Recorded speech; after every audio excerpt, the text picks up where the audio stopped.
Attention à maintenir une distance d'1 mètre. C'est ce message qui s'affiche sur un marché de Rome. L'Italie, avec plus de 5800 cas et 230 morts, est l'un des pays les plus touchés par le coronavirus. Le chef du Parti démocrate Nicola Zingaretti a annoncé sur Facebook ce samedi qu'il est positif. À Milan, des tribunaux sont fermés, d'autres vont être le théâtre de procès à huis clos. Le recours aux vidéoconférences est encouragé. Au Royaume-Uni, le Premier ministre Boris Johnson a voulu montrer l'exemple. Une deuxième personne est morte du Covid-19. Un peu plus de 160 personnes ont été testées positives.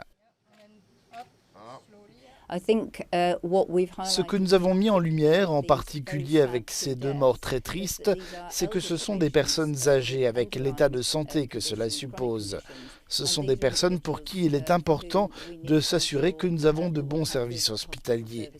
Mais le Royaume-Uni sait faire face à la grippe pandémique depuis de très nombreuses années et le NHS peut donc faire face à un grand nombre de cas. En France, Emmanuel Macron réunit ce dimanche un nouveau conseil de défense. Pas de passage au stade 3 de l'état d'alerte a priori, mais l'occasion de faire le point alors que 16 personnes sont mortes d'après un dernier bilan publié samedi soir. L'Assemblée nationale a annoncé un 3e cas positif dans ses rangs. Encore faiblement touchée, l'Europe centrale se prépare à une forte hausse du nombre de cas. Un 5e individu a été diagnostiqué en Hongrie. Il s'agit d'une personne de 70 ans, gravement malade, peut-être infectée par son fils vivant à l'étranger, qui s'est rendu en Italie et à Paris.